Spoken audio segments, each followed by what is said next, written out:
Hey,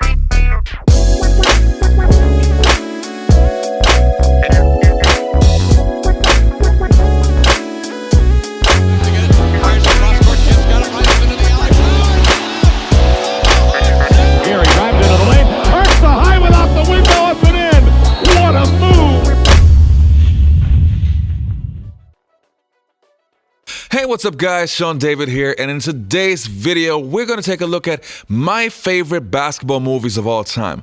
And just to be clear, I'm not actually ranking them by how good they actually are, but just my personal opinion. Alright, enough said, let's get right into today's episode.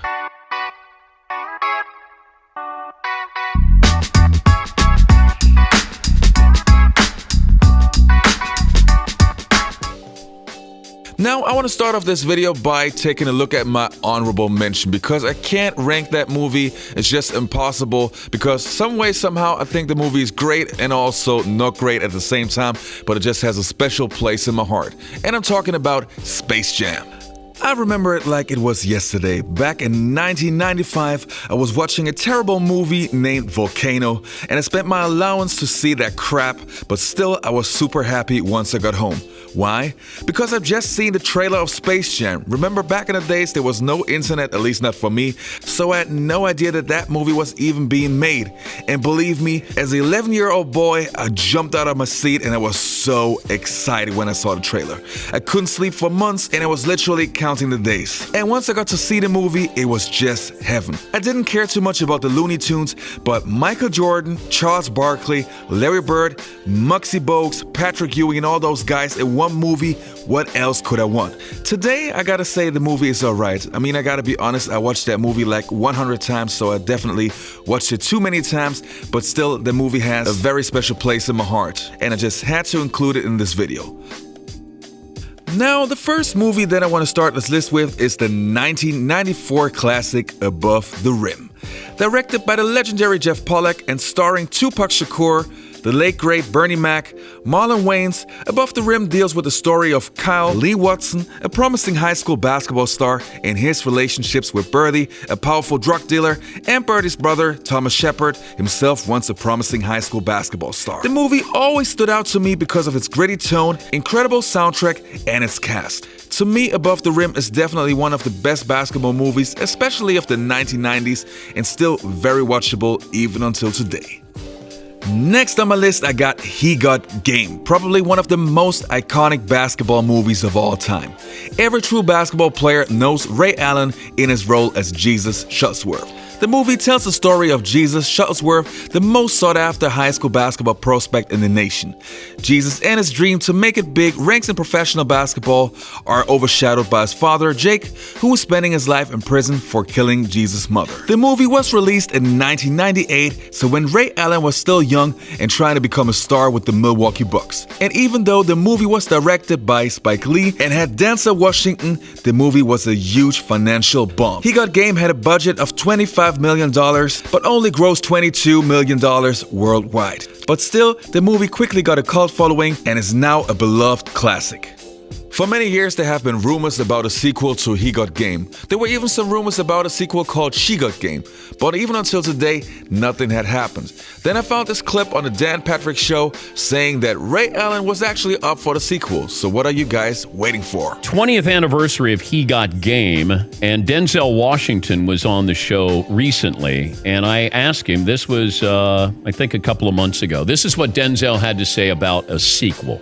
We had Spike Lee on a year ago, and I said, sequel to He Got Game, and he said, if you're in, he's in. Oh. So did he write something? He said he would work on it, but he said he needed you to greenlight it, and then he would write something. He used to have game. Yes. What would we call it? Yeah. I'd be coaching now. Yes. And? It started here. All right, I'm going to call him. I'm going to tell him you said so.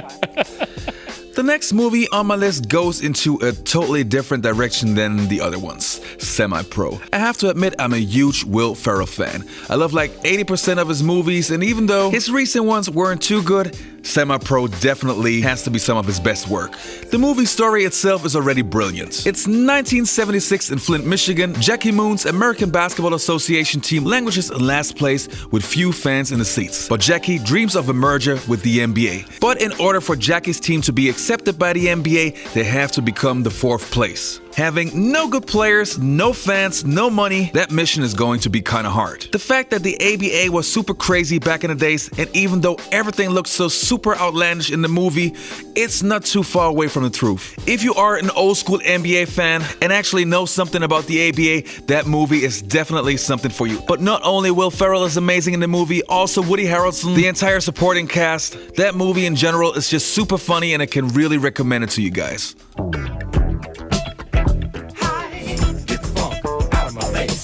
The funk out of my face. I am here with Flint Tropics' Jackie Moon. Jackie, thanks for taking the time. Thanks for having me, Dick. Jackie, I think a lot of people would describe tonight's loss as humiliating. Oh, I don't know about that. We had a good time out there. You did have fun. How did you learn to play basketball? I saw it on TV a couple times. I thought, I can do that. My gosh, it's almost as though you're in some sort of a basketball trance. Alright, so the next movie on my list definitely belongs into the category Forgotten Gems. I'm talking again about a 1994 classic, Blue Chips. Directed by the legendary William Friedkin, yes, the guy who made the Exorcist movie. Blue Chips stars many NBA legends like Shaquille O'Neal, Penny Hardaway, Bob Cousy, Larry Bird, and Bobby Knight. The story deals with Pete Bell, a college basketball coach who's under a lot of pressure. His team isn't winning and he cannot attract new players. The stars of the future are secretly being paid by boosters, which is actually forbidden in the college game, but Pete is so desperate that he doesn't see a way around it. I always appreciated that movie because of its realism, inside of college basketball, and of course the real basketball. I talked to former Orlando Magic NBA player Gert Hemming, who also had a small role in the movie, and he told me that they were actually allowed to play for real. Another thing that we really have to highlight is the great cast. I mean, we're talking about Nick Nolte, Mary McDonnell, and of course Al Bundy himself, Ed O'Neill. So if you haven't seen this movie or you don't know this movie, I can really recommend it. You won't regret it. Now, the movie Blue Chips had a very important role in NBA history because Shaquille O'Neal and Penny Hardaway actually not only met for the first time, but Shaq was so convinced that Penny had to be his future teammate that he pulled off some strings. And I think if I wouldn't have done the movie Blue Chips with Penny Hardaway. Take that! There it is. There it is. There it is. There it is. You see what that does? That picks that man down there. Now that pick can get set. I thought that's what I was doing. No. You took the ball and you just took off around that way. Play this two-man game. Son, play the two-man game. That year there was a movie, Blue Chips, and I didn't want to be in a movie. I wanted to work and get better as a player. I just come from college on a great team. It didn't end the way that I wanted to. We lost the championship. So in my mind, it was more about grinding it out, getting ready for my next challenge. First of all, I had no idea who Penny Hardaway was. So I'm doing the moves with Blue Chips, and you know, the guys are always putting us on the same team. And I was saying to myself, damn, this actor can make it in the NBA. And one guy pulled me aside, that's Penny Hardaway. My agents, friends, family thought I was crazy for turning it down. And looking back, I may have been, because the only reason why Shaq and Penny are together is because they used to play games after filming. Penny Hardaway so impressed Shaq during their pickup games on the set of Blue Chips that the big man convinced the Magic front office to acquire the multi-skilled guard. And although the Magic drafted Webber with the #1 overall pick, they had no intention of keeping him. The next movie doesn't need no introduction. I think every basketball fan on the planet has seen that one, Coach Carter.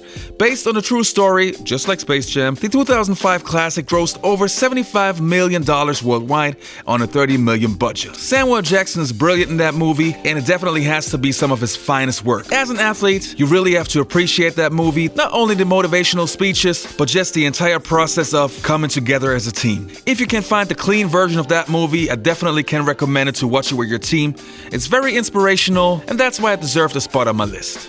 The last movie on my list is probably also my favorite one. Not only a classic, but to me, simply a basketball masterpiece. I'm talking about White Man Can't Jump. From the year 1992, starring Wesley Snipes and Woody Harrelson, who played two basketball players who hustled their way out of their money troubles. When that movie was released, it was a box office smash, grossing over $90 million worldwide, which was unheard of for a basketball movie at the time, having some of the funniest quotes in basketball history, and also showing what a dynamic duo Woody Harrelson and Wesley Snipes are. I will actually do a full review of this movie soon, so follow this channel and make sure you don't miss that one. Alright you guys, that was my list. As I already mentioned earlier, it's not about the greatest basketball movies, but just my personal opinion of movies that I actually like the most. And I hope to see you next time. Peace. I'm out.